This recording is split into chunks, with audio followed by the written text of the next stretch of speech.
Have you ever walked away from a conversation just feeling weird?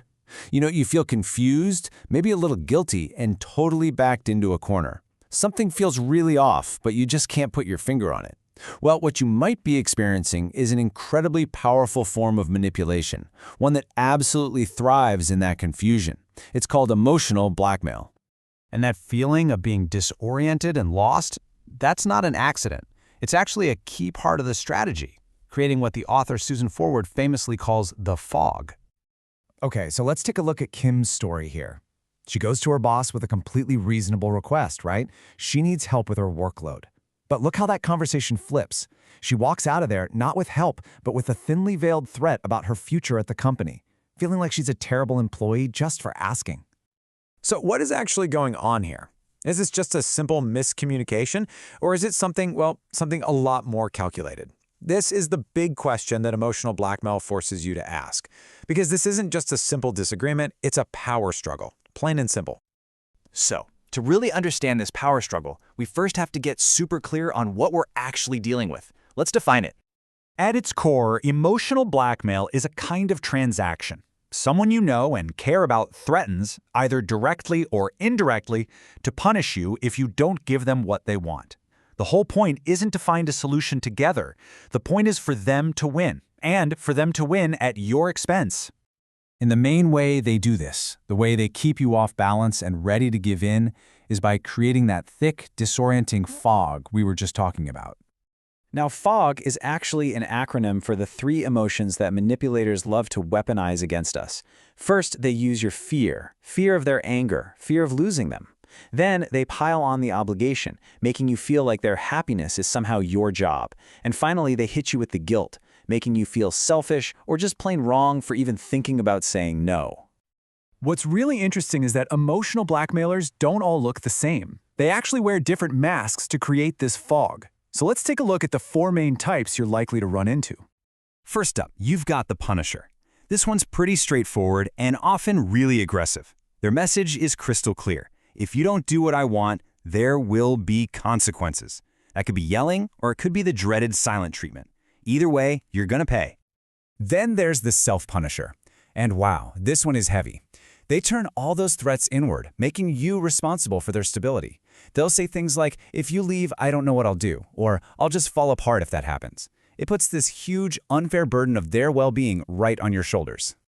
Next, meet the sufferer. Oh man, these are the masters of playing the victim.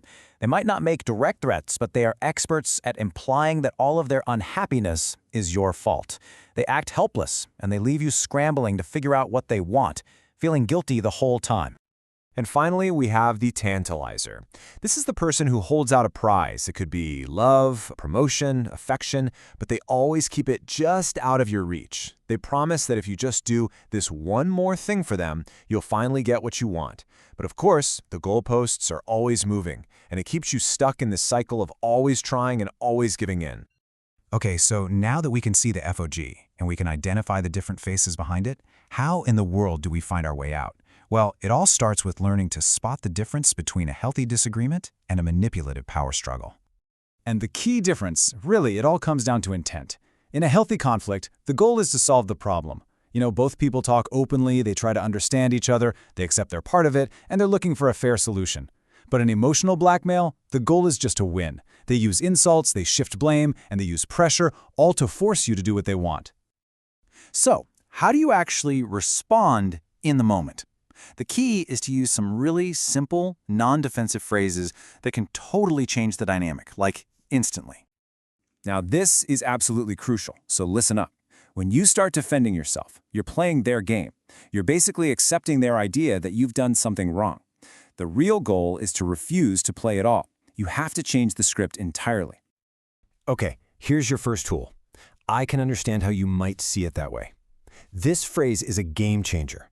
You're not agreeing with them. You're not saying they're right. You're just acknowledging their perspective as their perspective. This simple little statement can stop an attack dead in its tracks because there's nothing for them to argue with. Here's another one that works in a really similar way. I'm sorry you're upset. Again, you are showing empathy for their emotion. You're sorry they feel upset, but you're not taking responsibility for causing it. It shows that you care, but it doesn't mean you're giving in. And this might be the most powerful of all. I need some time to think about this. You see, emotional blackmail relies on immediate, high-pressure situations. By saying you need time, you are breaking that cycle. You're taking back control and giving yourself space to think clearly outside of that fog. Using these tools and these phrases, it's not just about getting out of an uncomfortable conversation or winning an argument. It's about something much, much deeper than that. See, every single time we give in to emotional blackmail, we compromise a tiny piece of our integrity. We're basically trading a little bit of our self-respect just for a moment of peace. And over time, all those small trades can really wear away at our sense of who we are. So, resisting emotional blackmail is really an act of protecting your integrity. It's about being able to ask yourself these fundamental questions. It's about choosing to live by your own values, not by someone else's manufactured fear, obligation, and guilt. Look, in the end, this isn't just about theory, right? It's about action. Stepping out of the fog for good begins with one single step. So I'm going to leave you with this question. What is one small, totally manageable boundary that you can set this week to start taking back your integrity?